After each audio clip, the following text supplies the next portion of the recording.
Eh ben, bonjour les amis, bonjour à Bonjour, tous, bonjour à toutes. bonjour Marie-Odile. Eh ben, nous, on est ensemble déjà depuis un petit Depuis moment parce qu'on enregistre ces émissions le de... marathon de la physique. Exactement, le marathon de la physique, super, c'est une bonne idée. C'est bien le seul sport physique auquel je consens, c'est celui qui permet d'apprendre un petit peu plus les choses. Eh ben, Julien, donc on en est à notre 5e capsule. Absolument. Absolument. Donc ça veut dire que là déjà, ceux qui nous ont accompagnés dans le partage de cette connaissance sont devenus des savants, on peut le dire.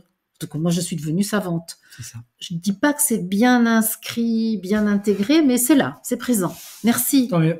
Merci. Avec joie. Donc on a vu jusqu'à présent les mesures avec les unités, les ordres de grandeur. Voilà. On a vu la structure de la matière en partant de l'être humain jusqu'aux atomes, jusqu'aux particules. C'est ça, jusqu'aux particules élémentaires.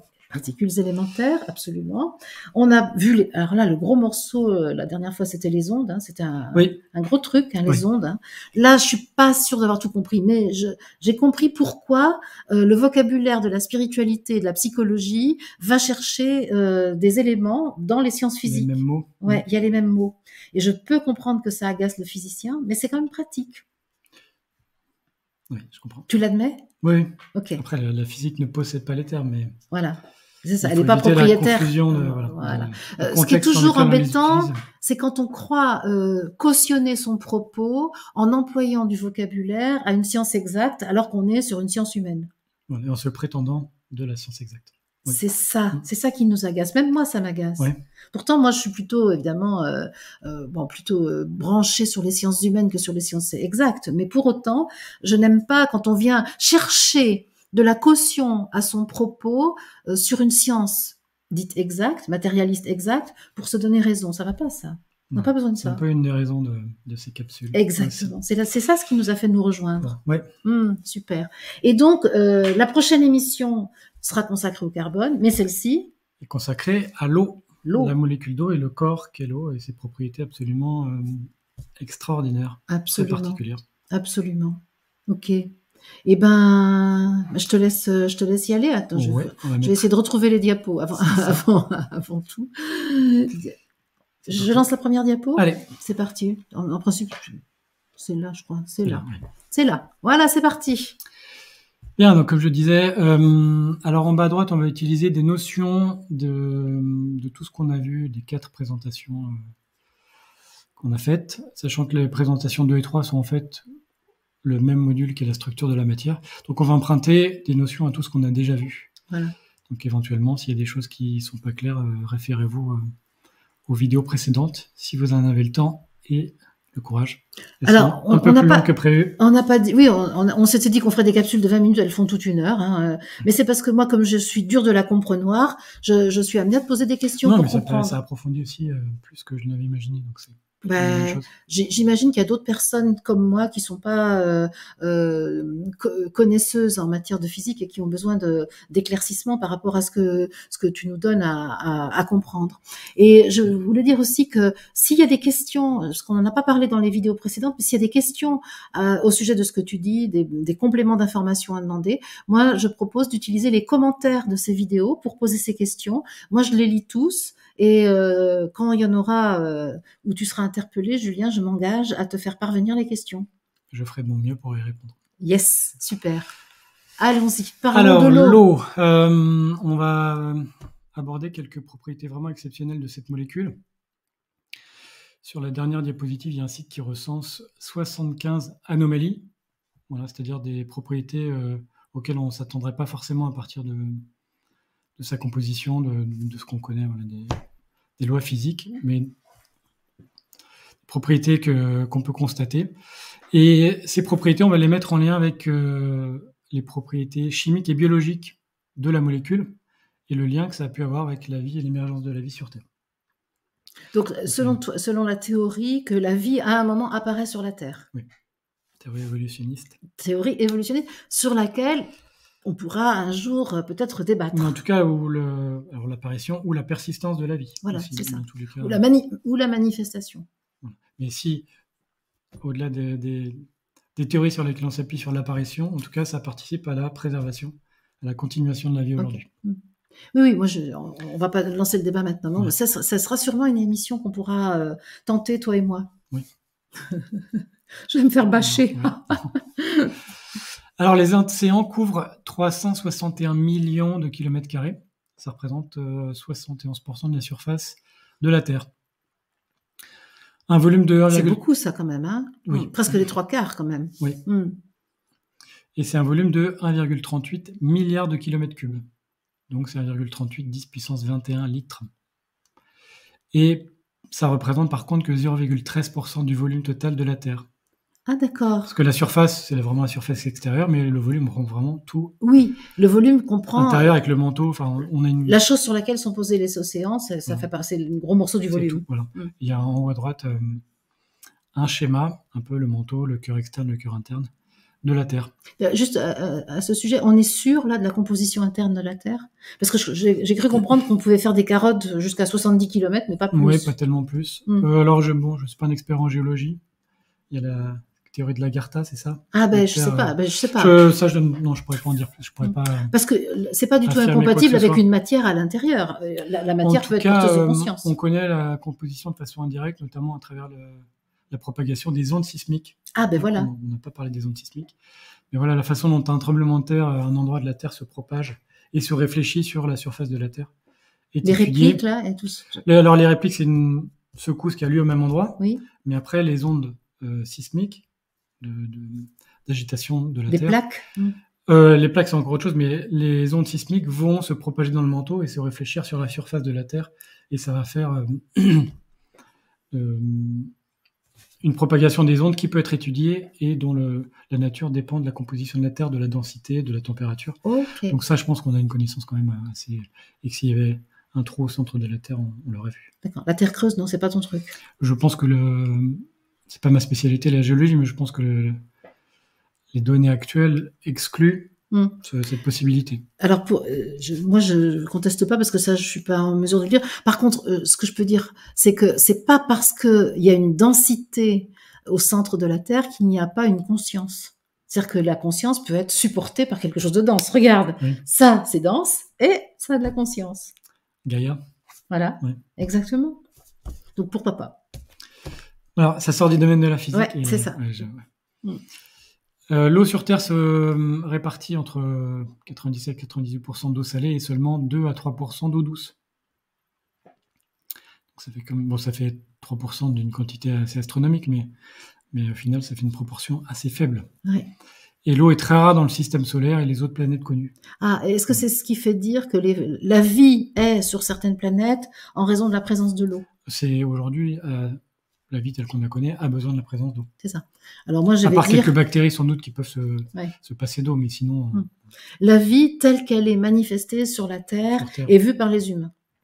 Notamment une cellule, oui. Le liquide intracellulaire est beaucoup à base d'eau. Eh oui, bien sûr. Donc les cellules telles qu'on les connaît nécessitent la présence d'eau.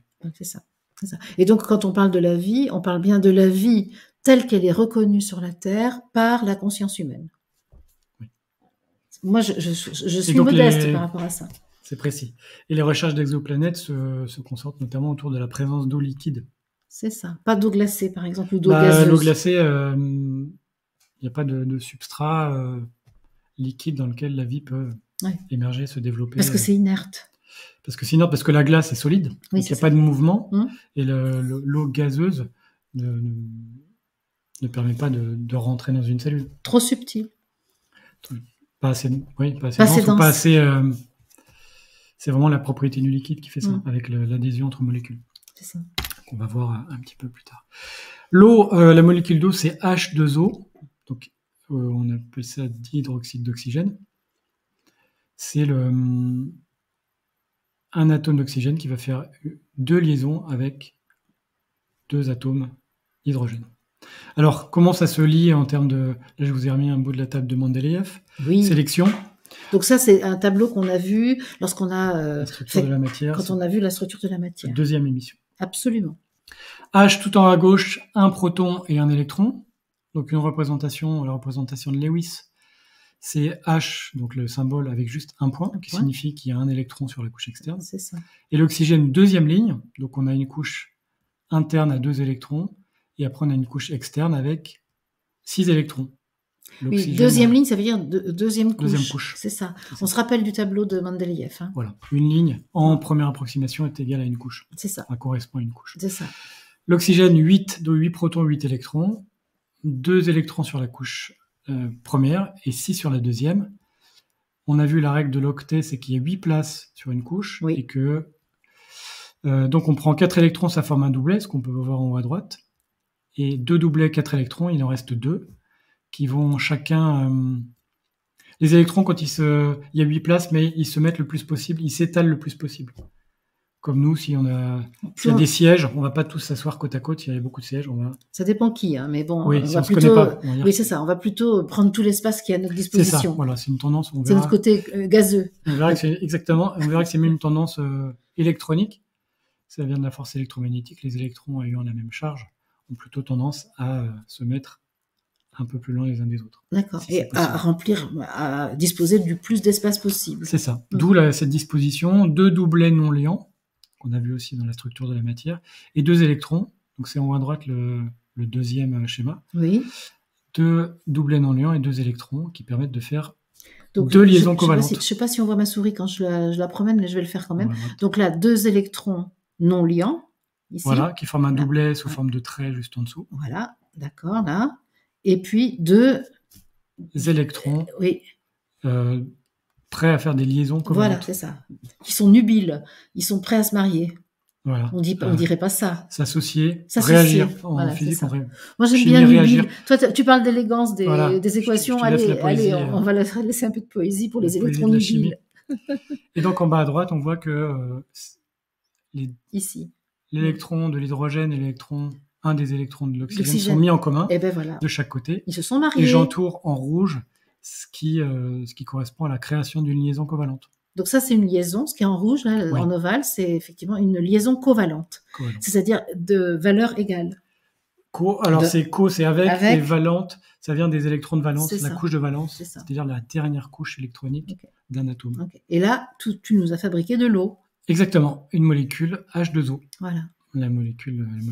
Parce que la molécule étant un rassemblement d'atomes. Au moins 2 atomes. Voilà. Ok. Voilà, jusqu'à présent, là, j'ai compris. Hein. Là, voici la molécule d'eau. Voilà. Comment elle se présente? Alors, à gauche, la représentation de Lewis. Nos 2 doublets non liants, en bleu, et les 2 liaisons covalentes en vert. Voilà. C'est assez proche. En fait, c'est une autre façon de représenter ce qu'on avait juste avant. D'accord.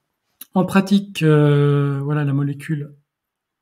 Il y a un angle très défini, une liaison, enfin une distance interatomique très définie, 0,95 angstrom. Si on se rappelle, l'angstrom, c'est une unité un peu particulière qui signifie 10 puissance moins 10 mètres, donc c'est un dixième de nanomètre. Et l'angstrom a été fait parce que c'est typiquement la taille d'une molécule. Donc on voit qu'entre un oxygène et un hydrogène, il y a 1 angstrom. Okay. C'est pour ça, plutôt que dire 0,1 nanomètre, on dit 1 angstrom. D'accord. Et avec un angle très précis de 104,45 degrés. Ça s'invente pas quand même. Hein. Non, ça se mesure, ça se calcule. Ouais. Et tu sais si ça a un sens particulier, on le retrouve ailleurs? Non, on va voir d'où vient cet angle. Ah d'accord. Et la molécule d'eau, en pratique, ressemble plutôt au troisième dessin à droite. C'est-à-dire que les atomes sont proches les uns des autres. C'est ça, pas comme le dessin du milieu avec l'espace. Non, c'est pas des billes reliées par des tubes. Ouais, c'est ça. C'est vraiment... c'est assez proche. Ok. Pourquoi elle a cette forme? Ouais, il y a une raison. Donc. Elle a cette forme. Toi, tu as trouvé le sens. Le sens de cette forme, oui, c'est assez bien expliqué et compris. C'est pas parce que tu es Dieu, c'est parce que tu es physicien. Parce que j'ai étudié. D'accord. Que d'autres ont découvert avant moi. Au niveau de l'oxygène, si on voit l'oxygène, il y a 4 directions. Il y a les 2 doublets non liants et les 2 liaisons covalentes. Ce qui fait 4 directions. 4 directions, c'est typiquement une pyramide. Oui, tout à fait. Donc l'oxygène est au centre. La pyramide, c'est une base carrée et un sommet. Alors, une base triangulaire. Triangulaire, d'accord. Il y a 2 pyramides. Les pyramides des Égyptiens ont une base carrée. Oui, absolument. Mais il y a une pyramide à base triangulaire. Ce qui est le cas ici. On a l'oxygène avec, en quelque sorte, 4 directions. Voilà. 4 sommets. 2 sommets sont occupés par les atomes d'hydrogène. C'est ce qu'on voit à gauche en bleu sombre. Et 2 sommets sont occupés par ces doublets non liants qui prennent de la place. Et la photo du milieu nous montre une vue de dessus. On a les 2 doublets non liants qui forment une sorte comme un ballon de baudruche, Oui, c'est ça, un ballon. qui prend de la place. Mm. Et donc cette place, par exemple, la molécule de CO2 n'a pas vraiment cette caractéristique. N'a pas cette caractéristique. Et donc elle est rectiligne. Mhm. Mais la molécule d'H2O n'est pas rectiligne parce que en fait, l'oxygène a 4 éléments autour de lui, 2 doublets non-liants et 2 liaisons covalentes vers des hydrogènes. D'où cet angle. S'il n'y avait pas ces doublets, la molécule, il y aurait un angle de 180 degrés. Ça serait Plat, O au milieu de 2 H. c'est ça, Voilà. d'accord. Et d'où l'existence de cet angle. Une forme tétraédrique. Donc c'est ça, tétraèdre. Tétraèdre, oui. Mm. Donc la molécule n'est pas rectiligne. Et à droite, je mets résultat d'un calcul rigoureux. Là, on est plutôt dans la physique quantique avec des probabilités de présence. Ah oui, c'est ça. Dans la physique quantique, on ne dit pas les choses de façon définitive, on dit qu'il y a une forte probabilité De présence. C'est Oui. ça. On ne dit pas l'hydrogène est là, on dit, enfin en tout cas l'électron est là. Là, en bleu, ce sont les électrons de la liaison covalente. Et en rouge, on a les électrons non-liants, les doublés non-liants. Donc ça ressemble un peu à ça, et puis on devine à l'intérieur l'atome d'oxygène. La petite chose rose là. Oui. D'accord. Donc ça, ce sont des simulations faites par le CNRS. Il y a les références des chercheurs qui l'ont mené. Sylvie et Savin. Voilà pourquoi la molécule d'eau n'est pas rectiligne, et ça va avoir beaucoup, beaucoup d'importance. Bon, j'imagine que si tu propriétés. nous le dis, c'est ça, c'est que c'est... Oui. D'accord, ok. La nature dipolaire. L'oxygène, on a vu sur sa couche externe a 6 électrons, et on a vu qu'il aimerait en avoir 8. C'est il ça. se dit, il m'en manque que 2. Ouais. Et l'hydrogène, lui, il a 1 électron, et on aime bien avoir des couches remplies ou totalement vides. Donc l'hydrogène va assez facilement donner son électron. Il va avoir tendance à le donner, pas à tirer à lui. Voilà. Parce qu'on pourrait dire qu'il en a quand même moins que les autres. On pourrait dire qu'il a envie de compléter sa couche à 2, mais l'oxygène est plus électronégatif. Donc l'oxygène a dit, voilà, j'en ai plus besoin, plus envie que toi, entre guillemets. Ouais. Je personnifie un peu, mais l'oxygène va avoir tendance à attirer plus les électrons que l'hydrogène. D'accord. D'ailleurs, un atome d'hydrogène qui a perdu son électron est un ion, est un proton, qui forme, c'est l'acide. L'acide chlorhydrique, l'acide sulfurique, c'est un H+, comme il a perdu son électron négatif, qui se colle à une molécule d'eau. H3O+, c'est un acide. D'accord. Quand on parle d'acide chlorhydrique sulfurique, oui. C'est à base d'un hydrogène qui a perdu son électron. Ok. Donc l'oxygène va attirer à lui une partie, le nuage électronique. C'est pas, il capte pas vraiment l'électron, mais les électrons vont plus souvent être du côté de l'oxygène que de l'hydrogène. Ouais. Il va appeler la famille électron, on va dire. Voilà, ils seront plus souvent chez le papa que la maman, c'est ça. Autour de l'oxygène que de l'hydrogène. Donc cet oxygène va être localement chargé, c'est ce qu'on a marqué moins de delta, alors que delta étant une charge positive, donc moins de delta c'est une charge négative, et les hydrogènes vont porter une charge plus delta. Chacun va donner en quelque sorte un petit delta pour offrir un moins de delta à l'oxygène. Et si on regarde entre les deux hydrogènes, c'est comme si on avait, plutôt qu'un delta de chaque côté, c'est comme si on avait un 2 delta au milieu. C'est ce qu'on appelle le centre de gravité ou le barycentre. Donc c'est comme si on avait à l'intérieur de la molécule d'eau une petite charge de moins 2 delta en haut, une petite charge de plus 2 delta en bas. Donc moi je dirais que ça s'équilibre là comme ça. Alors c'est globalement neutre, toujours, mais localement chargé. D'accord. C'est ce qu'on appelle un dipôle électrique. Ah. Une petite charge d'un côté et une petite charge opposée à côté, pas loin. Ah, d'accord, ok. C'est ça le dipôle. Dipôle électrique. Et c'est pour ça que tu parles de nature dipolaire. Exactement. Et non pas bipolaire. Non. C'est ça, dipolaire, ça veut dire deux aussi. Deux aussi. Là, la psychologie, la physique ont choisi des termes différents. Bon. Donc un dipôle électrique, ce sont deux charges égales et opposées qui sont proches l'une de l'autre. Okay. Donc globalement, ça reste bien neutre, un verre d'eau est neutre, mais quand on regarde la molécule d'eau de près, on voit que la charge n'est pas également répartie. Et ça va avoir des conséquences très importantes en physique, en chimie, en biologie. Et la conséquence, c'est ce qu'on appelle la liaison hydrogène. Donc on imagine dans de l'eau liquide, notamment, les molécules, il y en a, vous vous rappelez du nombre d'Avogadro, 6, 10 puissance 23. Bien sûr. Donc on a une quantité absolument énorme. Une mole d'eau, c'est 18 grammes. Donc c'est 2 centilitres d'eau. Il y a 6, 10 puissance 23 molécules. Et ces molécules vont interagir entre elles, notamment à cause de ces dipôles. Le côté plus d'une molécule va attirer le côté moins d'une autre. D'accord, d'accord. Et ça va former ce qu'on appelle une liaison hydrogène. On appelle ça aussi un pont hydrogène. Alors, c'est pas une vraie liaison comme une liaison covalente entre un oxygène et un hydrogène, mais c'est une liaison, c'est une force intermoléculaire. Parce que l'oxygène est globalement un peu chargé moins et l'hydrogène est un peu chargé plus.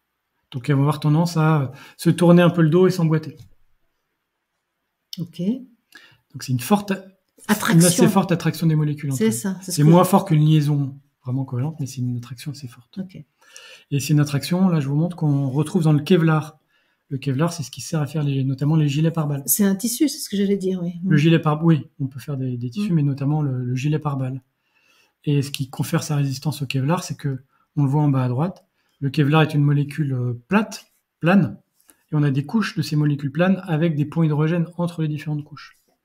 Ce qui va créer une cohésion entre les différentes couches et qui va faire qu'elles vont pouvoir absorber notamment le choc d'une balle. Ok. Oh, même si ça résiste très mal à un coup de couteau, par exemple, à une incision, oui. mais à un choc d'une balle est assez bien réparti, arrêté. Alors, c'est quand même c'est pas vraiment agréable, les propriétés chimiques et les liaisons entre les atomes. Électrostatique. C'est ça. Ah, ouais. C'est électrostatique, c'est les ponts hydrogènes entre les différentes couches de molécules de Kevlar. Ok. Voilà, la liaison hydrogène, c'est vraiment... Alors, il y a d'autres molécules qui ont cette propriété, mais l'eau, là, d'une façon vraiment très particulière. Très forte. Okay. Particulièrement forte.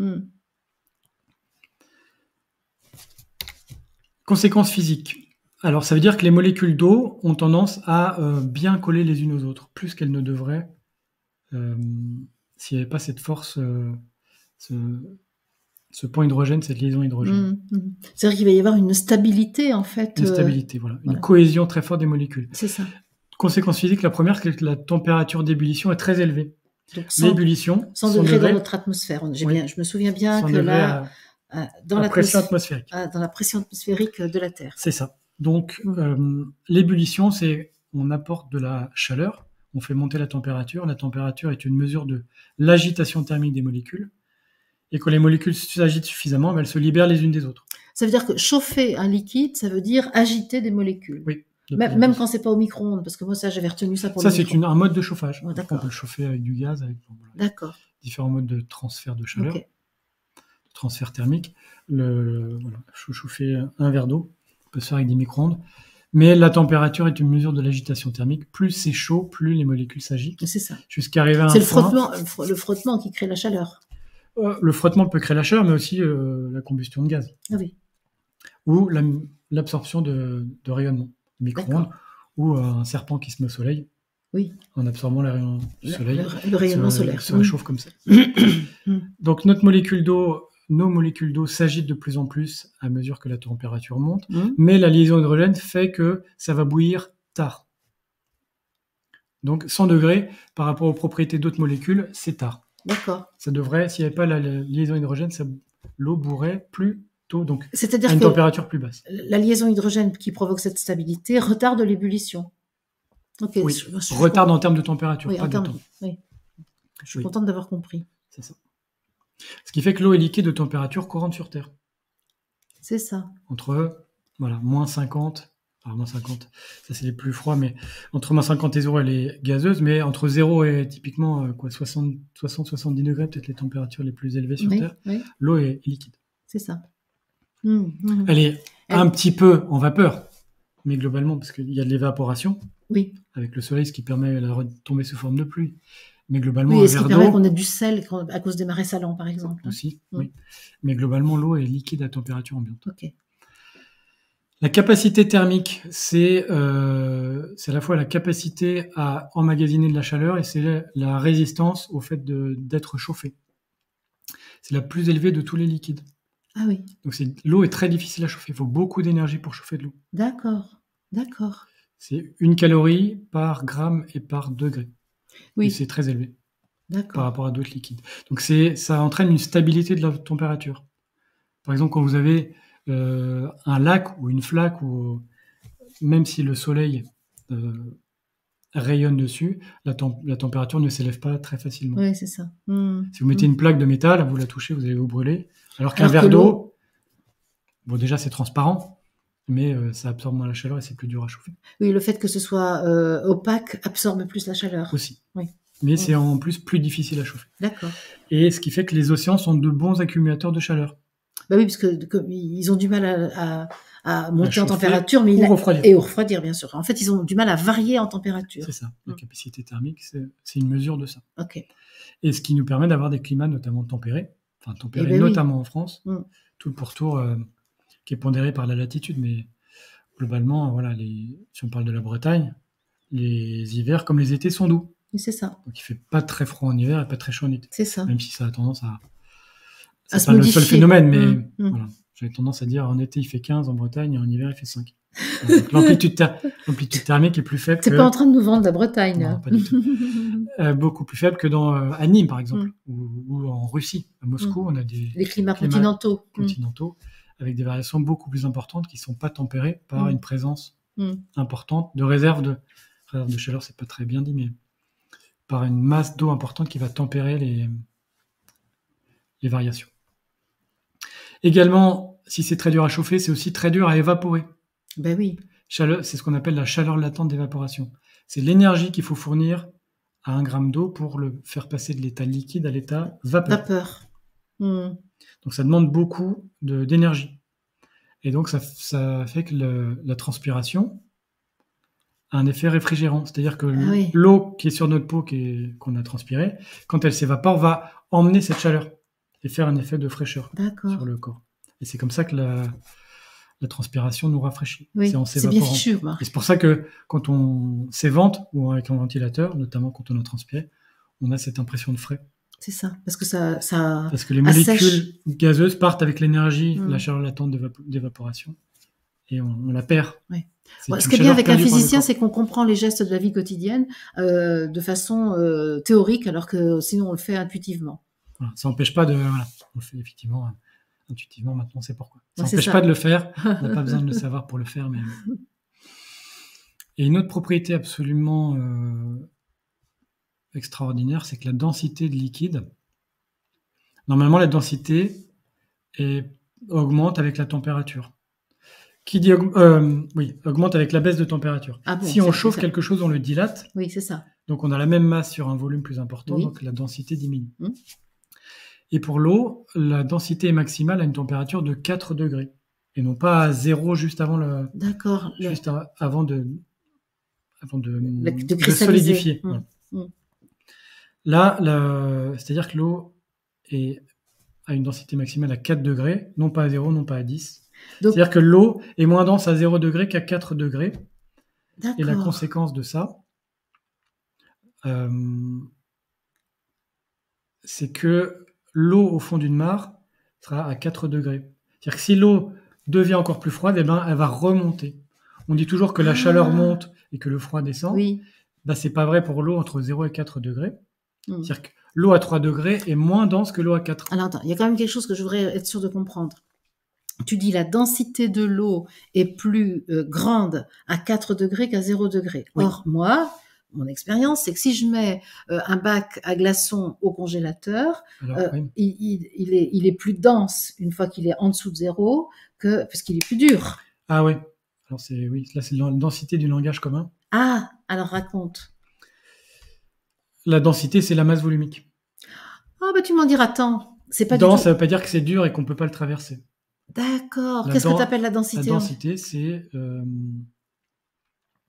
le poids, c'est la masse d'un objet rapporté à son volume. D'accord, c'est le rapport entre la masse et le volume. Voilà, donc un verre d'eau à 4 degrés prend moins de place, le contenu du verre d'eau à 4 degrés prend moins de place que le contenu du verre d'eau à 0 degré. Oui, c'est vrai, puisque si je mets une bouteille pleine d'eau au congélateur, alors ça, c'est encore autre chose. Ça, c'est la solidification. C'est un peu connexe, mais... Bon, d'accord. L'eau liquide a une densité maximale à 4 degrés. C'est-à-dire qu'au fond d'un lac, même gelé, l'eau est à 4 degrés. Elle ne peut pas descendre.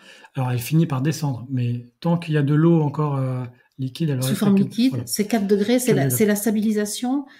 C'est l'eau la plus lourde Enfin, l'eau à 4 Ah, degrés est la c'est plus ça. lourde, donc elle descend. D'accord, ça y est, je comprends. Ça y est, j'ai compris. Comme elle est la plus lourde, elle est en dessous. Oui. Tout bête. Voilà. D'accord. Et donc, ça permet à l'eau, quand le lac gèle, Oui, l'eau au fond, le lac peut finir par geler complètement, oui. mais il y a une phase de stabilisation où l'eau reste à 4 degrés. Tant qu'il y a de l'eau non cristallisée, non gelée, elle est à 4 degrés Non, au fond du lac. pas tout à fait ça, mais bon, on peut dire ça en première approximation. Bon. Oui. Tu pardonneras mon Oui, approximation. non, mais oui. Ok, ça marche. C'est-à-dire que s'il y a des bactéries ou des organismes aquatiques, ils sont à peu près sûrs de trouver de l'eau à 4 degrés au fond. Ah, c'est ça. Et oui, pour la logique de la vie, c'est Voilà. d'accord. Et une autre conséquence connexe, c'est que la densité du liquide est supérieure à celle du solide. C'est-à-dire que la glace est moins dense que l'eau. Alors c'est ça. Donc Elle est plus dure, ouais, c'est ça, mais elle est moins dense au sens physique. Elle a une densité inférieure. D'accord. Ouais. Oui, oui. Densité, comme on dit, densité de population. Ça y est, Oui. ça, C'est la masse volumique. C'est ça. Ok, ok, je comprends. Donc c'est-à-dire que la glace flotte. Absolument. Parce que si la glace coulait, ce qui est le cas de tous les autres corps, un corps solide coule toujours à l'intérieur de son propre liquide.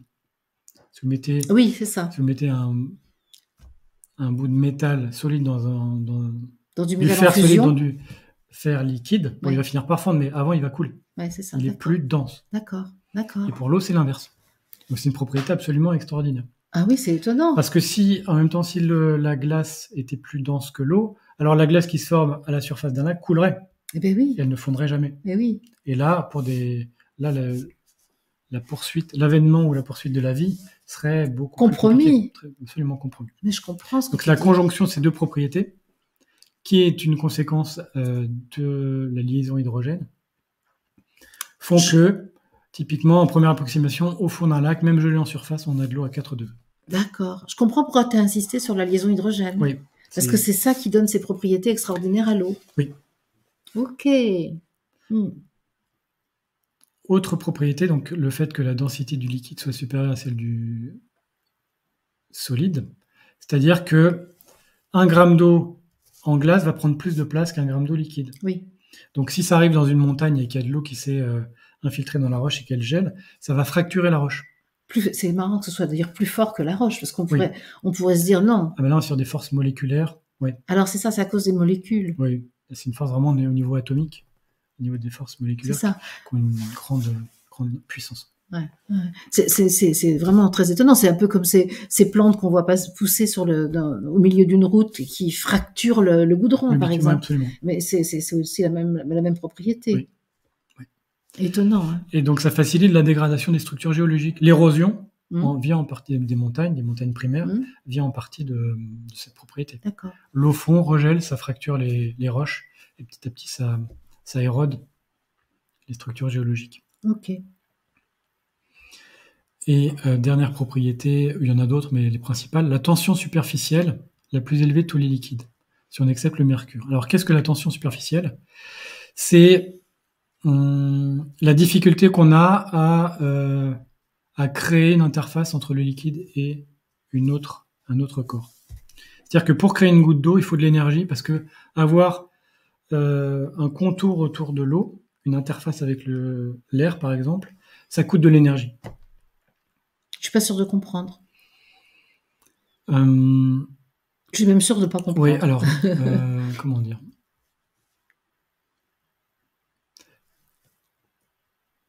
Pour créer, il y a de l'énergie qui est stockée dans l'interface entre le liquide et l'air environnant. Ok. Donc c'est-à-dire que plus la surface entre le liquide et le gaz va être importante, plus il y a de l'énergie qui va être stockée à cet endroit-là. Donc c'est-à-dire que l'eau aura tendance à faire le moins de surface possible, voilà, à se regrouper sous forme de gouttes notamment. D'accord. C'est ce qu'on voit sur le mercure. Là, on a une goutte de mercure dans un bécher. On voit bien que les contours sont ronds et que le mercure, on aura assez de mercure pour tapisser toute la surface du bécher. Mais le mercure va se regrouper sous forme de gouttes. D'accord. Parce que ça lui coûte de s'étaler. Oui, c'est ça. Ça lui coûte d'augmenter sa surface. C'est ça. En gros, c'est ça, la tension superficielle. C'est le coût énergétique d'augmenter la surface. Ça sera peut-être plus clair comme ça. Ok, ça y est, je comprends. Et l'eau a la même chose. Donc ça facilite la formation des gouttelettes.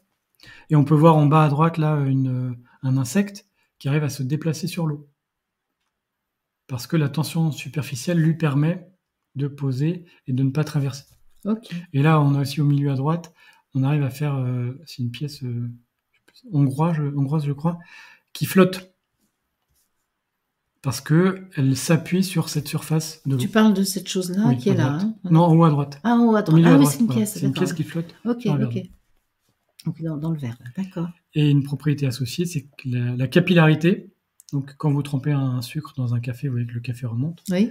Et c'est la même chose qui se passe dans les arbres. La sève remonte le long du tronc des arbres, y compris dans un arbre de 50 mètres de haut. Ça tient aux propriétés physiques de l'eau. Oui, à la D'accord. tension superficielle. C'est pas la force de vie qui s'exprime. Alors elle est soutenue, en tout cas, bon. En tout cas, elle est soutenue par cette propriété de l'eau. Parce que moi, j'aurais tendance à dire que c'est le corps éthérique de l'arbre qui est donc son corps d'énergie qui. Alors, on n'en a pas besoin ici si vous mettez un sucre dans un café, vous voyez que le café va monter le long du sucre. Le café va monter le long du... Ah oui, c'est-à-dire si tu mets un tout petit peu de café et un morceau de sucre, et tu vas voir que le sucre va s'imprégner de café, on peut dire le café. C'est ça. Okay. C'est le même phénomène qui se passe dans les arbres. Ok, ça, d'accord, je comprends. Donc ça, ce sont des propriétés absolument exceptionnelles des molécules d'eau, qui ont des conséquences. Ça, ce sont les conséquences physiques de la liaison hydrogène. Bon, j'ai fait des parallèles aussi avec la liaison, avec les propriétés de la vie. Alors, l'ébullition de l'eau, elle va varier également avec la pression. Ça, c'est juste quelques chiffres. Et il se trouve tu nous en as déjà parlé. On en a parlé un petit peu, oui. Dans une précédente émission, tu nous as expliqué que la température d'ébullition de l'eau était liée à la pression, dans laquelle elle était soumise l'eau. D'accord. Et par exemple, en haut de l'Everest, à 8848 ou 49 mètres, l'eau bout à 70 degrés. Troisième ligne, troisième colonne.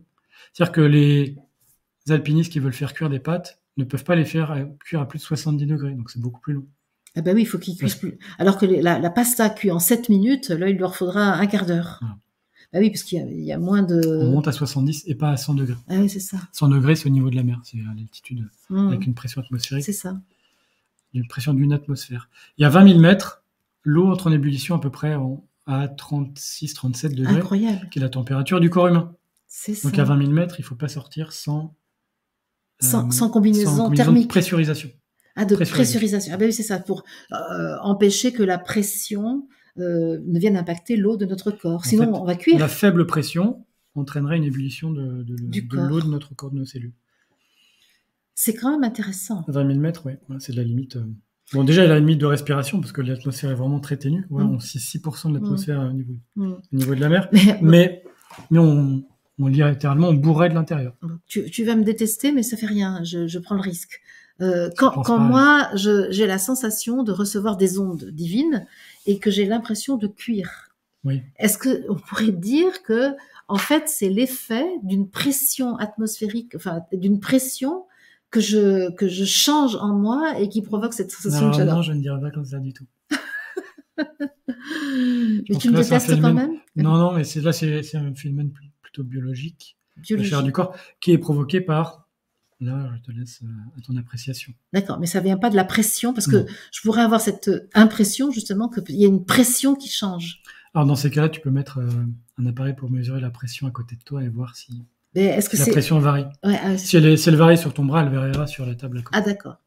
Ok, oui, parce que la pression, c'est quelque chose de plus vaste que ce qui touche immédiatement au corps. Oui, la pression, dépend de l'altitude. Ok, d'accord. Si on monte en altitude, la pression... Donc, moi, je pense que si on se déplace de quelques mètres, voire... Quand je fais une guidance, je monte en haut de l'Everest finalement sans le savoir. Oui. Ok, je vais dans les Himalayas comme dans la vie des maîtres. Allez, c'est parti. Allez, je me le suis acheté ce truc-là. Mais en tout cas, voilà. Donc on ne peut pas 20 000 mètres sans combinaison. C'est pas qu'on aurait chaud, mais l'eau liquide de notre corps se transformerait en gaz. Ben oui. Donc ça ferait des bulles. Ben oui, quand même, ce serait quand même embêtant. C'est pas qu'on aurait chaud, mais c'est que la structure de l'eau du corps changerait considérablement. Oui, il y aurait une transformation de l'eau liquide en eau gazeuse. Il y aurait une ébullition froide, une ébullition à 37 degrés. On a tendance à associer l'ébullition à une température de 100 degrés. Ben oui, parce que c'est notre expérience. Pour nous, bouillant égale chaud. Mais de l'eau bouillante peut faire 36 degrés si on est à... C'est ça. Mais par contre, quand elle est bouillante, elle change sa forme, elle devient gazeuse. Voilà. Ah ouais, mais je comprends le Donc problème. le mot bouillir maintenant est associé à de la chaleur, mais Oui, d'accord, ça c'est y est. associé à une transformation. Ok. Conséquences chimiques. Alors la polarité de l'eau, cette nature dipolaire, lui permet de dissoudre de nombreuses substances, elles aussi polaires. Donc par exemple les sels. En haut à droite, il y a un exemple de sel, le NaCl, le chlorure de sodium, c'est le sel de De table. cuisine, oui. Donc quand vous mettez un cristal, donc NaCl, c'est un atome de Na, de sodium, en alternance avec un atome de chlore dans toutes les directions. Parce qu'on voit le chlore, par exemple, peut être représenté en vert et le sodium en jaune. Donc ça ne respecte pas l'échelle. Mais... Et donc la face oxygène polarisée négativement de la molécule d'eau va venir s'accrocher sur le sodium qui est positif. Parce que le sodium, étant dans la première colonne, va laisser son électron au chlore pour toujours la règle de l'octet. Quand tu parles de colonne, tu parles toujours du tableau de Mendeleïev. Le chlore est dans l'avant-dernière colonne, il lui manque qu'un électron pour être complet. Le sodium est dans la première colonne, il a juste un électron sur sa nouvelle couche. C'est ça. Donc le sodium va laisser son électron au chlore, qui va faire le chlorure Cl-, et ça va être le sodium Na+. D'accord. Le Na+, va attirer la face oxygène chargée négativement de l'eau. C'est ce qu'on voit en haut à droite.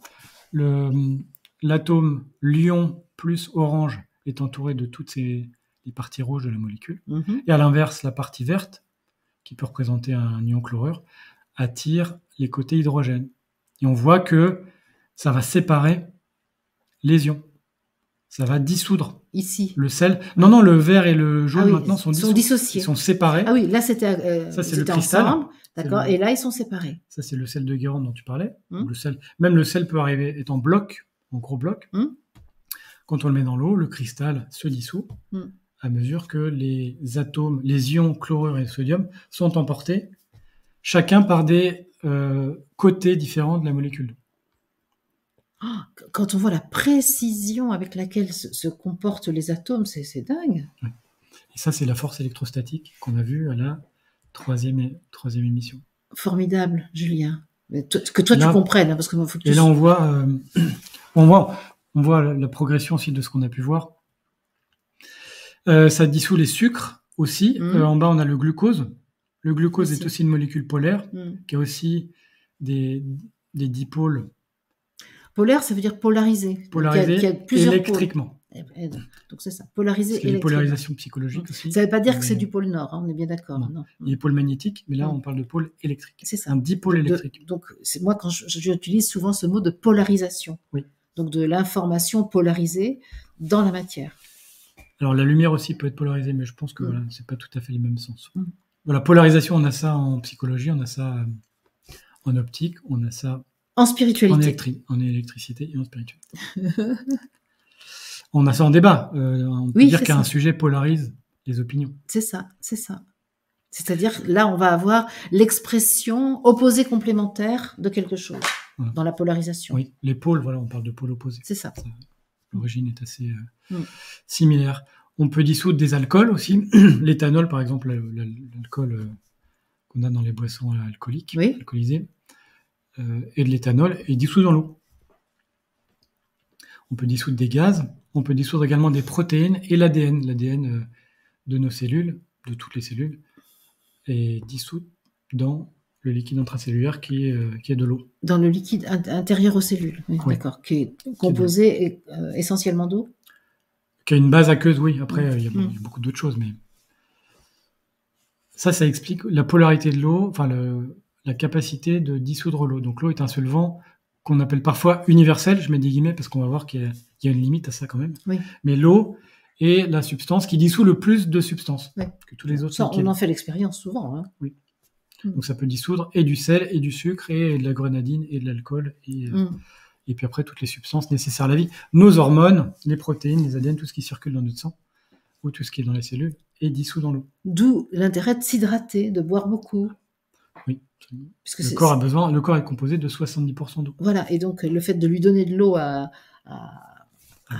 intégrer en buvant permet de dissoudre un certain nombre de choses. Ça permet de remplacer l'eau qu'on perd par la transpiration, par l'évaporation, par la respiration. Okay. Donc cette eau doit être renouvelée. Ok. l'eau peut être qualifiée de solvant universel, mais il y a une limite. Est-ce que c'est vraiment universel? L'eau ne peut pas dissoudre les molécules dites hydrophobes. Donc, qui n'aiment pas l'hydrogène. Qui n'aiment pas, hydro c'est plutôt l'eau, L'eau, pardon. même si Oui, oui. c'est la même racine que l'hydrogène. Donc les molécules notamment non polaires, comme les hydrocarbures, Eh bien oui, le pétrole ou les lipides. eh bien oui, on voit bien, de l'huile et de l'eau, ça se mélange pas. Voilà, Ça ne se c'est dissout pas pas. miscible. Ouais. Donc c'est ce qu'on voit dans l'image en haut à droite. Ici, ben oui. Et pour dissoudre de l'huile dans l'eau, pour se laver des mains grasses, on a besoin d'une substance qui va faire le lien entre les deux. Ouais. C'est-à-dire qu'une substance qui a deux extrémités, une hydrophile, c'est-à-dire qui va s'accrocher à l'eau, Oui. donc une extrémité polaire, et une hydrophobe, ou lipophile, qui va s'accrocher au lipide, à la graisse, et qui va permettre, quand la molécule d'eau est emportée, d'emporter également la molécule de graisse. C'est ça. Et c'est comme ça qu'on va pouvoir détacher une tache de gras. C'est ça. C'est le principe du savon, de la lessive. C'est ça. Ce sont des molécules qui ont deux extrémités. C'est ce qu'on voit là, on a une micelle de savon. L'extrémité rouge est une tête, ce qu'on appelle la tête hydrophile, va s'accrocher à l'eau et pouvoir emporter la tache, qui elle est accrochée par la queue hydrophobe. D'accord. Ok. Et voilà, donc c'est ce qui permet de laver une tache de gras. C'est ça. Parce que l'eau ne peut pas dissoudre le plus de substances de tous les liquides, mais toujours pas les substances hydrophobes, notamment lipidiques. Parce que les molécules ne sont pas polaires. Elles n'ont pas cette répartition dissymétrique entre les charges plus et les charges moins. Par exemple, le butane, le propane ne sont pas polaires. Les charges, il n'y a pas de côté plus et de côté moins. Donc c'est pas soluble. Donc tout n'est pas polaire. Ce que je retiens, c'est que tout n'est pas polaire. Exactement. Les molécules polaires et non polaires. Tout ce qui est polaire se dissout dans l'eau, et tout ce qui n'est pas polaire ne se dissout pas dans l'eau. Ok, voilà, ça c'est clairement... Très bien résumé, oui. Alors, petit aparté sur le micro-ondes. Les micro-ondes, donc, les micro-ondes sont des ondes électromagnétiques. On a vu ça sur l'émission d'avant. L'émission sur les ondes. ondes. Entre les ondes radio et l'infrarouge. Avec des longueurs d'onde typiquement entre quelques millimètres et quelques dizaines de centimètres. Des fréquences entre 1 et 100 gigahertz, donc 1 et 100 milliards de hertz. C'est-à-dire qu'on a entre 1 et 100 milliards d'oscillations par seconde. Ok, c'est beaucoup. Oui. C'est ce qui explique que ça chauffe. Pas nécessairement, parce que ce qui explique que ça chauffe, c'est que les micro-ondes de nos fours ont la fréquence exacte qui permettent d'interagir avec la molécule d'eau. D'accord. De transmettre leur énergie électromagnétique sous forme d'énergie d'agitation de la molécule d'eau, et qui dit agitation dit augmentation de la température. Donc la fréquence est assez précisément de 2,45 GHz, avec une longueur d'onde de 12,24 cm. Et là, on a en bas à gauche un schéma qui explique en gros, quand une onde électromagnétique passe, ça va faire tourner sur elle-même, agiter la molécule d'eau. C'est ça, d'accord. Et quand une molécule d'eau est agitée, elle est plus chaude. Ok. Donc la température, ce que je dis, est une mesure de l'agitation moléculaire. Et quand il y a plus d'agitation, c'est que ça fait augmenter la température. Donc c'est la façon de chauffer l'eau en envoyant des ondes électromagnétiques qui sont absorbées par les molécules d'eau. Et cette absorption est transformée en agitation, c'est-à-dire en augmentation de la température. Bon, là, c'est intéressant parce qu'on a à la fois un rappel sur les ondes et la continuation de ton exposé sur l'eau. Les molécules d'eau. Super. Bien vu. Bonne pédagogie, Julien. Donc ça, c'est la calorie. Voilà, application de la physique à la vie de tous les jours. Calorie, définition de la calorie, on entend beaucoup ce terme-là, on a ça derrière tous les aliments. Oui. Calorie, c'est la quantité de chaleur, donc c'est une énergie, qu'il faut pour chauffer 1 gramme d'eau de 14,5 à 15,5 degrés Celsius. Ça veut dire quoi, sous la pression, PATM? Sous une pression atmosphérique. Pression atmosphérique, bien sûr, Mario dit. Parce que, voilà, si la pression est différente, ça va être plus dur ou plus facile à chauffer. Ouais, donc là, c'est une définition très précise. Mais la calorie n'est plus aujourd'hui l'unité officielle d'énergie. On parle du joule. Donc là, il y a un changement. La calorie, donc l'eau étant présente depuis toujours pour l'être humain, a servi de référence à la définition de cette unité. Oui. Mais après, quand on est passé au kilogramme mètre seconde, on est passé au joule. Et on voit qu'un joule, c'est 1 kg multiplié par mètre carré divisé par seconde au carré. Et la correspondance, c'est qu'une calorie, c'est 4,18 joules. Voilà, donc on a converti en fait les calories en joules. C'est ça. Mais moi, quand je regarde la richesse d'un aliment en énergie, eh ben je le regarde encore en calories parce que j'ai pas retenu du tout. Enfin, j'arrive pas à voir, à me rendre compte. Oui, c'est ça. De l'ordre de grandeur avec le joule. C'est 4. Voilà, on peut arrondir à 4. Et souvent, on dit l'apport journalier pour un adulte, c'est 2000 kilocalories, qui correspondent à x4, 8000 kilojoules par jour. Mais effectivement, l'unité historique calorie reste très présente dans le langage. Surtout pour l'alimentation, peut-être pour le reste pour le reste, oui. Pour une centrale nucléaire, enfin, en physique, on utilise le joule sans aucun problème. D'accord. La calorie reste pour la vie de tous les jours. Donc c'est ce que je commençais à dire. Les apports alimentaires par un être humain, c'est à peu près 2000 kilocalories par jour. C'est ce qu'on voit derrière un paquet de céréales ou de biscuits. C'est à peu près 8,3 mégajoules. 8,3 mégajoules, si je divise par le nombre de secondes, j'obtiens la puissance thermique du corps humain. Puissance thermique, puissance mécanique. La puissance que peut dégager un corps. À la fois en chaleur, avec nos 37 degrés, et à la fois en mouvement. Donc c'est là où tu arrives à 100 watts. À peu près 100 watts, voilà. Donc c'est-à-dire que si vous mettez 10 personnes dans une pièce, c'est pour ça que ça chauffe aussi. Eh ben oui. Mettez 10-20 personnes dans une pièce, ça fait comme s'il y avait un radiateur de 1000 ou 2000 watts. C'est ça, d'accord. Parce que en énergie libre. Cette chaleur, non, en énergie libérée. Libérée. L'énergie libre, c'est encore un autre concept en physique. Ah bon, d'accord, parce que je veux dire, c'est un terme déposé. D'accord, donc ça ne va pas. Donc en énergie émanant de la personne elle-même, sans avoir à se raccorder à une centrale qui produit de l'énergie. Voilà, la centrale qui produit de l'énergie, c'est notre système digestif. C'est ça. L'énergie libre, c'est une composition de l'énergie, et l'énergie interne et de l'entropie. Donc ça, c'est encore autre chose. Donc typiquement, voilà, l'être humain, notre corps dégage 100 watts. D'accord. Notamment sous forme de chaleur. Et une des plus grandes performances sportives sur des longues durées, en fait, un haltérophile va développer sans doute plus que ça sur des durées très courtes pour soulever 200 kilos en quelques secondes. Mais Christopher Froome, qui a de l'ascension du Ventoux en 2013, développait, qu'il a le maillot jaune, là c'est la photo du Mont Ventoux, développait jusqu'à 600 watts. Donc 6 fois plus que la puissance au repos. Ah oui. Donc ce qui correspond à soulever 60 kilos de 1 mètre par seconde. Voilà, en permanence, sur toute la durée, en moyenne. Si vous vous rappelez notre cheval de la dernière fois, qui soulevait 75 kilos en 1 seconde, c'était 735 watts, un cheval. Donc Christopher Froome était presque à un cheval de puissance, on va dire 0,8 cheval de puissance. C'est ça. Voilà, mais nous, dans la vie de tous les jours, on est plutôt à 100, à 200 watts, ou un peu plus quand on fait du sport, mais 600 watts sont des puissances assez hors du commun. Ok, bah oui, je comprends, oui. Alors, une diapositive un peu chargée, je ne vais pas tout lire, mais le canular du monoxyde d'hydrogène. Qu'est-ce que c'est que ça? C'est un canular, le principe, c'est d'utiliser des termes complexes, avec un discours scientifique absolument rigoureux, et pour créer une inquiétude. Donc, par exemple, le monoxyde d'hydrogène, j'évente un peu la blague, monoxyde d'hydrogène, c'est l'eau. Ah, d'accord.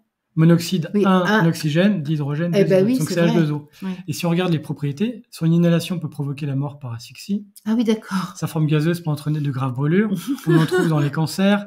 Voilà, toutes les personnes entrées avec elle, avec cette substance, sont mortes ou vont mourir. On en a dans les vaccins. Voilà, tout ça génère la peur. Et dans l'environnement, voilà, il y en a dans les pluies acides, ça fait l'érosion des sols, c'est un puissant gaz à effet de serre, il y en a jusqu'au pôle Nord et au pôle Sud. On se dit, mais quelle est cette substance extrêmement dangereuse? En fait, c'est de l'eau. D'accord. Ça invite aussi et on choisit un certain nombre des propriétés de l'eau pour... qui sont toutes vraies. Oui, qui sont toutes vraies, mais qui sont anxiogènes, là, en l'occurrence. Voilà, dans la façon de les formuler, c'est ça. Le terme de canular, la façon de les formuler est fait pour générer de l'anxiété. Et qui avait lancé ce canular, tu te souviens? Je ne sais pas, c'est des scientifiques qui voulaient s'amuser. Là, ça vient il n'y en aura plus sur la page Wikipédia consacrée à ça. Mais c'est juste pour inviter la vigilance. Oui, c'est ça. Le terme scientifique, c'est un peu ce que je disais Le tout à langage l'heure. scientifique, Le voilà. langage scientifique ne justifie pas que les choses soient à prendre au premier degré. Faut toujours vérifier par soi-même. Voilà, qu'est-ce que ça veut dire? Et Exactement. pas s'arrêter à l'impression affective ou Mm. psychologique du début. C'est pour ça qu'on fait ces émissions. C'est pour donner de la familiarité Absolument. avec le langage Oui. scientifique. Relâché en grande quantité par les centrales nucléaires. Ben oui, par exemple. C'est le Et liquide donc, qui sert de refroidissement, donc nécessairement. bon, je vois Julien que là tu abordes en fait comment dire, les techniques de manipulation, d'ingénierie sociale telles qu'on les a connues ces dernières années avec les phénomènes de société que nous avons traversés. On peut manipuler la peur avec des informations là qui sont plus rigoureusement exactes. Eh ben, Juste la façon de les exactement. présenter, Et là, c'est ça aussi. en disant juste ce qu'il faut, mais sans expliquer qu'en fait, Bon, on parle de l'eau. Et puis là, tu as mis une chemise blanche, mais ça pourrait être une blouse blanche. Ça, c'est aussi un élément Ouais, j'ai pas trop porté extraordinaire. la blouse, mais Ouais. Si, l'élément fondamental de l'expérience de 1000 grammes. Eh ben, pour La soumission à cautionner. l'autorité. Ouais, c'est ça. Et La la blouse soumission à blanche. l'autorité, absolument. La blouse blanche représentant vraiment un des symboles Oui, de l'autorité absolument. scientifique. Mm. Les médecins ont des blouses blanches, les scientifiques ont des blouses blanches. Oui, c'est ça. Et donc, l'argument d'autorité font qu'ils sont le symbole, a priori ouais. dignes de confiance. Et quand on va au lycée, on met une blouse blanche. Quand on va au laboratoire, hein, donc. Alors ça, c'est pour de la protection. Oui, mais n'empêche que dans le geste, dans la mémoire procédurale, on associe la science, le vrai, la recherche. Et dans les films aussi, on a toujours le scientifique. Exactement. La blouse blanche et son calepin. Absolument. Qui note on ne sait quelle mesure. Bon. Alors, la mémoire de l'eau, sujet un peu moins consensuel, plus polémique. Là, j'ai mis beaucoup d'informations. Donc, c'est une publication en 1988 de Jacques Benveniste, qui était directeur de recherche à l'INSERM, et qui dit, en substance, les globules blancs continuent à réagir, alors que l'anticorps auquel ils réagissent est dilué au point qu'il n'y en a plus. Voilà, si je résume. Donc, ils réagissent à la présence passée, on pourrait dire à l'information. D'accord. Ils réagissent, voilà, d'après cette publication, ils réagissent à la présence passée de ces anticorps. D'où la question de la mémoire de l'eau. C'est ce qu'on appelait la mémoire de l'eau se souviendrait de la présence de certains corps et le contact avec cette eau informée, entre guillemets, aurait le même effet que d'être en contact avec la substance elle-même. Alors, les résultats ont été controversés, notamment au niveau de son protocole scientifique, et des conflits d'intérêts qui ont été mis à jour, notamment avec le laboratoire Boiron, qui est le principal laboratoire qui produit de l'homéopathie. Et donc, qui travaille justement sur cette information. Voilà. Et je vais en parler juste après de l'homéopathie. Okay. Ouais. D'accord. Sur la dilution, sur les grandes dilutions. Okay. Il y a une enquête dans la revue Nature en 88 qui disait que le phénomène n'est pas reproductible au sens habituel du terme. Une des propriétés de la science, d'une découverte scientifique, c'est qu'elle doit être reproductible. Absolument. C'est ce qu'on nous Et ils ont conclu qu'il n'existe aucun argument solide pour affirmer que ces très hautes dilutions, jusqu'à 10 puissance 120, donc ce sont des nombres qui dépassent vraiment l'entendement, que ça continue à garder une activité biologique. En 89, le magazine Science et Vie lance un défi en offrant 1 million de francs, défi qui ne sera pas relevé par Benveniste. Et en 2005, voilà, Benveniste rédige un ouvrage qui s'appelle Ma vérité sur la mémoire de l'eau, où il argumente sur ses détracteurs. D'accord. Je ne peux pas en dire tellement plus. Voilà, je pense qu'il y aura 2 camps pendant encore un bout de temps, entre ceux qui pensent que c'est vrai et qui ont pu constater que l'homéopathie les avait soignés, et ceux qui disent rien, c'est pas reproductible aux sciences scientifiques, et rien dans une expérience menée telle qu'on le souhaite en science ne permet de confirmer ça. Donc là, l'idée, c'est pas de trancher, mais de présenter, de savoir qu'il y a deux opinions, il y a 2 écoles. Et moi, j'ai pas, voilà. Toi, t'as pas tranché ? J'ai pas tranché. Je vois qu'il y a faudrait vraiment approfondir et voir qui a pondu telle étude, quels sont ses conflits d'intérêts, quelle est sa formation, quel est le protocole dans les 2 cas, qu'est-ce qu'il a gagné, y perdre. C'est vraiment complexe de déterminer les 2 camps. Et on l'a vu avec le vaccin, les masques, il y a 2 camps. Exactement. De plus en plus polarisés. Mais ce qu'on a surtout vu avec ces 2 années, et ça se confirme avec ce que tu dis quand tu parles des controverses au sujet des travaux de Benveniste, c'est que en fait tout dépend de ce qu'on veut démontrer, de ce qu'on veut défendre au départ. C'est-à-dire qu'on a un biais de perception de l'expérience qui est lié à la croyance Aussi, initiale. aussi, oui. On est d'accord. Et à l'intérêt qu'on a. Tu parles de conflit d'intérêt, et c'est toutes les limites. Je crois que c'est quand même une des grandes révélations de ces dernières années, c'est que la science a beau être rigoureuse, il n'empêche qu'elle est sujette au conflit d'intérêt, il n'empêche Oui. qu'elle est sujette aux croyances initiales, aux représentations du monde qu'on décide d'avoir quand on entreprend une recherche. Oui. Y compris les recherches les plus scientifiques possibles. Ben oui. Et même en physique des particules, moi j'ai croisé des chercheurs qui, pour se prémunir de ces effets, ne regardaient pas les résultats intermédiaires des calculs. Ils faisaient le calcul, ils regardaient pas, ils se passaient entre eux, pour n'avoir que le résultat final et pas se dire en cours de route, ça me paraît bizarre, pour ne pas, même dans des formules mathématiques les plus rigoureuses possibles, influencer ou glisser des biais. Des biais. Y compris en physique des particules, avec des formules statistiques très rigoureuses. Donc ça, vraiment la démarche d'honnêteté scientifique est, pour la mener jusqu'au bout, elle est complexe. Elle est difficile. On a vu avec l'histoire du Lancet et de Raoult, là, on a bien vu comment une revue dite scientifique pouvait vraiment lancer une fausse information et ne jamais réputation. Et ne jamais après revenir sur ce qu'elle a dit. Alors si, ils ont retiré l'étude quelques jours après, mais ça, c'est trop tard. L'information, et après, c'est comment l'information circule aussi. Absolument. Il y a beaucoup d'étages où ça peut être déformé ou pris sous un certain prisme. Et puis souvent, la première annonce a fait l'effet d'une bombe, et quand on revient, la démonstration, le démenti, merci, et fait beaucoup moins de bruit. Exactement. D'autant plus que tout dépend ce que les médias ont fait de ça, parce que là, en l'occurrence, les médias grand public se sont emparés de l'information et finalement, eux n'ont pas fait le démenti derrière. Et aussi, je pense que un biais humain, on est plus sensible à une nouvelle absolument extraordinaire qu'à son démenti. Absolument. Voilà. On va sans doute, même psychologiquement, porter plus d'attention, plus de poids à la nouvelle extraordinaire qu'à son démenti plus austère. Plus austère, j'ai refait tous les calculs, on s'est trompé. Et même au-delà du traitement médical, la réception qu'on peut en faire en tant qu'être humain n'est pas la même. C'est ça. Alors l'homéopathie, justement, une explication un petit peu sur comment... CH, centésimale hahnemannienne. Ah, je ne connais pas oui, okay. Centésimale hahnemannienne, je crois. Très bien, centésimale, donc 100, c'est-à-dire que 1 CH, c'est une Hahnemann étant celui qui a mis en place le protocole de l'homéopathie dans sa forme connue d'aujourd'hui. 1 CH correspond à une dilution par 100, voilà. 10 puissance 2. On met une goutte de produit actif, 99 gouttes d'eau ou d'alcool, ça c'est une dilution par 100, et puis après on redilue par 100. Et donc quand on dilue n fois par 100, on dilue par 10 puissance 2 fois n. Exemple, donc 5 CH c'est dilué par 100 5 fois, dilué par 10 puissance 10, donc 10 milliards. 9 CH 10 puissance 18, donc 1 milliard de milliards de fois. Et la plus grande dilution, c'est 30 CH, donc c'est dilué 30 fois par 100, donc c'est dilué par 10 puissance 60. Donc 10 puissance 60, c'est plus qu'il n'y a de particules dans l'univers quand même. Ce sont des nombres qui dépassent complètement l'entendement. Donc on sait que là, il n'y a plus de produits pondérables. On va calculer quelle est la probabilité. Donc typiquement, une mole, c'est 6 10 puissance 23 molécules. J'arrondis en ordre de grandeur à 10 24. C'est plus facile à manier. On va dire un granulé, c'est à peu près 50 mg. Et en plus, 50 mg par rapport à une mole qui pèserait à peu près 500 grammes. Donc il y a 10 puissance 20 molécules dans un granule. Donc si on dilue 9 CH, on dilue par 10 puissance 18. 10 puissance 20 divisé par 10 puissance 18, ça fait 100.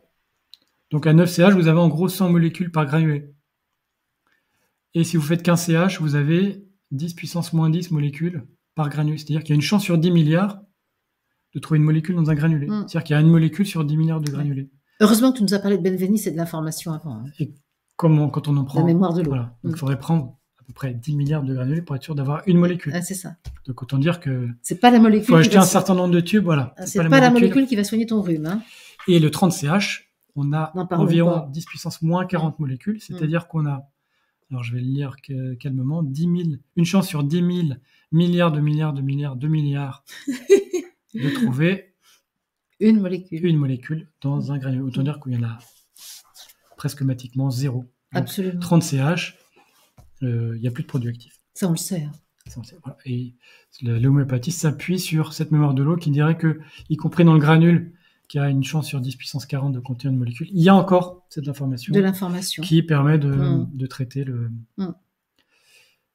symptôme. Alors, Voilà. Donc, est-ce que c'est de l'ordre de la croyance, alors, de l'efficacité, ou bien est-ce que c'est moi, de l'ordre... les études, j'ai pas énormément creusé, mais les études, oui, les études scientifiques, en double aveugle, on pourrait faire une émission aussi là-dessus, parce que faire une étude scientifique sur ce genre de phénomène, c'est du boulot, ce sont des moyens. Là, les cohortes sont difficiles à constituer. Des double aveugles. Ouais. Et donc, les études que j'ai pu voir, Max, c'est que c'est plutôt de l'effet placebo. Donc, placebo, c'est je pense que ce médicament va me guérir et je m'apporte en quelque sorte la guérison moi-même. Ouais. Et on a, à l'inverse, l'effet nocebo. Oui. C'est-à-dire qu'une mauvaise nouvelle fait que si on me dit que j'ai un cancer ou que j'ai pas un cancer, peut-être je vais développer un cancer. Oui, ou qu'un produit que j'ai ingéré est toxique, je vais pouvoir générer un symptôme. Voilà.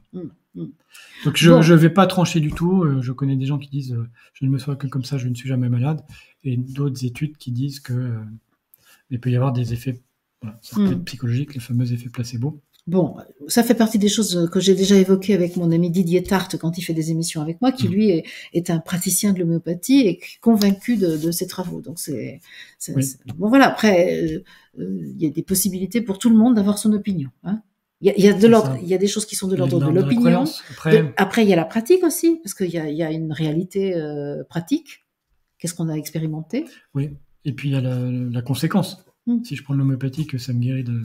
Exactement. Exactement. Mal, on peut plutôt prendre du sucre que des molécules parfois. Oui. Moi, j'ai fait l'expérience, par exemple, de piqûres d'abeilles qui donnaient des œdèmes. Ben, c'est clair que si je prends Apis en 30 CH dans un premier temps, puis après que je vois bien que je dégonfle, par exemple. Peut-être que c'est placebo. Why not? Why not? En tout cas, la puissance de je suis sur mon corps. Objectivable, c'est que ça dégonfle. Absolument. Et que j'ai pas besoin d'aller à l'hôpital. Ça dégonfle plus vite que si tu ne prenais rien. Ah bah clair. Ouais, oui. Ça, clairement. Après, d'où ça vient, là, c'est plus compliqué de trancher. Et alors, Emoto. Emoto, il a étudié les effets que la pensée, les émotions ou la musique auraient sur l'eau. Non, peut-être pas la musique, c'est encore autre chose. Donc en 2006, il publie, avec un collègue Dean Radin, une étude randomisée en double aveugle sur 2000 sujets japonais qui mettrait en évidence la capacité d'influencer par la pensée la structure de cristaux d'eau qui sont très distants parce qu'ils sont en Californie, donc au-delà de l'océan Pacifique, du Japon en Californie. Oui.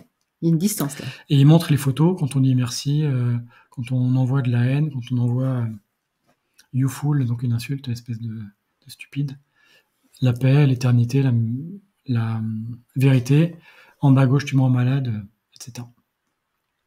Après, il y a eu également des critiques, que les échantillons étaient trop petits, que les échantillons n'étaient pas choisis en double aveugle, que la description des expériences ne permet pas une réplication et une répétabilité, et qu'il y avait de nombreux biais cognitifs.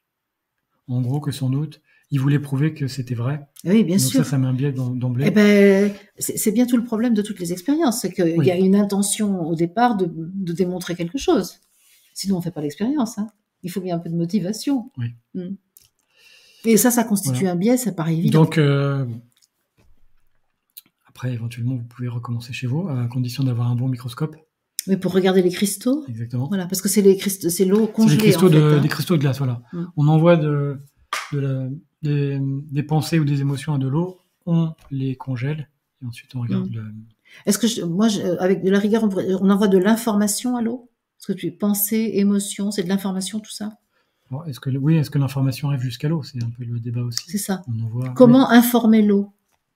Parce que c'est vrai. Peut-on informer l'eau? Comment voilà, le faire? C'est ça. Comment est-ce que j'informe l'eau? Est-ce que c'est moi l'émetteur? Est-ce que c'est le bout de papier que je colle sur mes bouteilles? Parce que je vois souvent des gens qui disent paix, amour, collé sur la bouteille, parce que c'est ça qui. C'est vrai qu'on peut se demander. Cette couleur sur les gourdes. C'est ça. On parle d'eau informée. Voilà. Aussi.